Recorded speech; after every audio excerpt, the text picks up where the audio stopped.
in social media, I don't think people realize how much braining it takes to make the words go. Happy New Year! Happy New Year! It's that time again where we switch from one calendar to the next and we reevaluate our goals, our progress, our priority, things that we may want to change. We've taken a little bit of time to reflect for ourselves on the idea of writing, on the content that we've produced, on the process that we're using, on making these videos. And today we want to share the outcome of some of that reflection. One of the questions that a mentor of mine asked me at breakfast this morning, he asked whether the attention that we're giving to writing on the process, on the videos, and etc., whether that's taking too much time away from other of life responsibilities. And I had to take some time to reflect on how do I choose, how I prioritize the time that I spend on the novel writing. And so we talked about that. How about you share your approach to that prioritization? My approach is very much a commitment-based priority.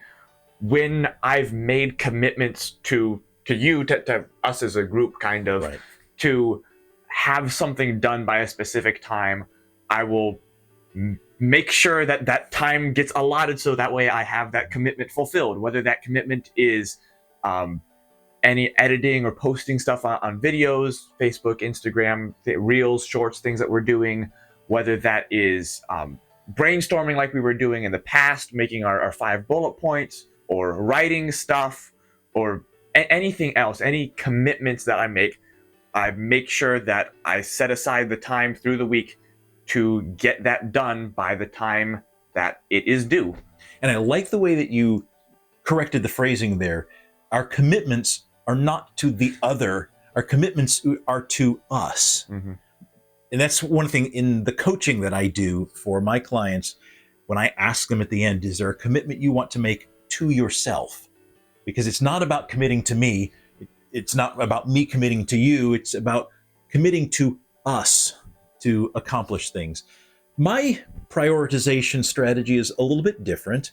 I reserve Tuesdays on my calendar. That's my day for doing novel related things, including we meet on Tuesdays, record the video on Tuesdays, and then if I have time on Saturdays or specific occasional evenings, then we'll give that time to it. But I was reflecting on, if I had made a commit, you set your priorities at the time that you make your commitments. Yes. I set my priorities according to the calendar, so I suspect that if I got to the point where I had overcommitted and I was not able to accomplish everything, this is probably a low enough priority in my life that it probably just wouldn't get done. Even my commitment to my allocation of Tuesdays, if a prospect books a call on a Tuesday, like just before we were recording, I had a podcast interview that was more business related, and that took priority. I wasn't doing novel related things during that hour. It can be preempted. So I think we have a slight difference in the way that we're approaching priority. But one of the questions that my mentor asked me this morning, it's related, and that was, what is your vision for the future? To what role do you see writing playing in your future as opposed to coaching? So I had to evaluate that, and I really do see the two of them blending and becoming something that I can't even see clearly yet, but I see them both being an integral part of what I do for the future. How do you see writing in your future? For me, I don't see writing taking up a big portion of my future. I don't see it really as who I'm going to be. If 10 years from now somebody asks me in an elevator, what do? I don't foresee writing ever coming up in that. I think there are a lot of other interests that I have, career-wise and other areas that I think I have as a higher priority than writing, and I want to keep it that way, at least for now. And so I don't see writing as being something that I am dedicating myself to long term. Now, I do think that for right now, I think it has a good place, and it is very beneficial in being disciplined to do the commitments, do the things that I've committed to ourselves to do. I think there are aspects of learning how to communicate ideas and things like that that are going to be very beneficial, even if it doesn't show up in writing later on in my life. I do think there are other areas in my life that writing can be beneficial doing it now. It's interesting you mentioned the discipline, much like music lessons as children. Even if they don't end up becoming musicians, there's a discipline, there's a part of the brain that it exercises. And I think that's happening now with Yes. figuring out how to put words together. Or as one person put in social media, I don't think people realize how much braining it takes to make the words go. And we're experiencing some of that. One of the other questions this morning was, how satisfied are you with your progress? And I had to admit that I am both satisfied and not satisfied. I wish things were going faster, but given the priority that I've assigned to it, I'm content with the progress that we're making so far. I think I'm kind of the same on that. I was thinking back as we were thinking about this video to earlier in this, when we were first starting our writing journey, and we were talking before we even started working on this book, but we were thinking about the saga. Oh, right. And I was thinking, maybe by the end of this year, we'll have the whole arc for the saga planned out. And now here it is, end of the year, we're beginning of the year, and we haven't even gotten one book planned out, much less an entire saga. So the progress is a whole lot slower than I anticipated. But I think our priorities are still in the right place. In order, I feel like, at least for me, in order to get to the place where we would be making the amount of progress that I would be satisfied with, I would have to change so much of my priorities in life that there would then be even more other things that I would be unsatisfied with. Yeah, that's a good perspective, because it's not enough to just ask the question about this one area. Yes.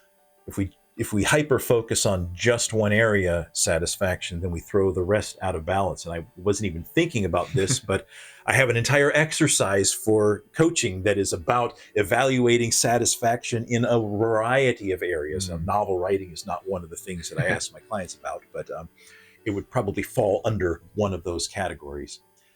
Another question was whether producing these videos and the effort it takes is getting in the way and slowing down our progress. And that was a really valid question, because I think from the production quality of the videos, it looks like it takes us a lot of time to do these things. But we spent a lot of time at the beginning trying to get our process down so that producing these videos for you doesn't really take us a lot of time. What does take energy is figuring out, what are we going to talk about this week? What's valuable to share?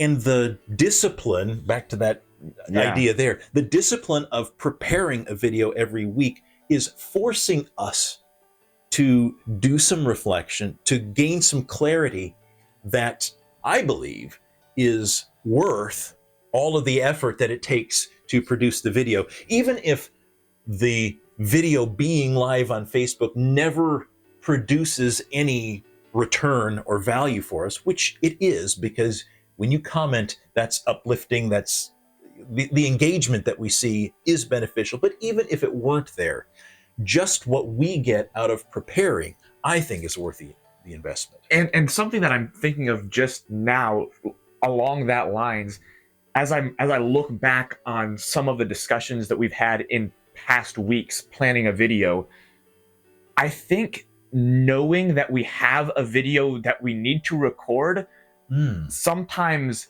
helps us to see the things, those nuggets that are important to us, that are worth sharing, that we probably wouldn't even focus on if we didn't have a video to share. Because there have been times where we've been sitting in a meeting and we're going through and we don't know what our video is going to be about. And then one of us will say something and they'll be like, ooh, that's a video topic. And that prompts us to dig into that idea even further that we probably wouldn't have even thought to dig into had we not had this prior commitment to ourselves to find something worth making a video about. Interesting. So the active, attentive planning is giving us some benefit, but also the passive planning, right, is in the back of our head, background planning. Yes. That's interesting. Mm-hmm.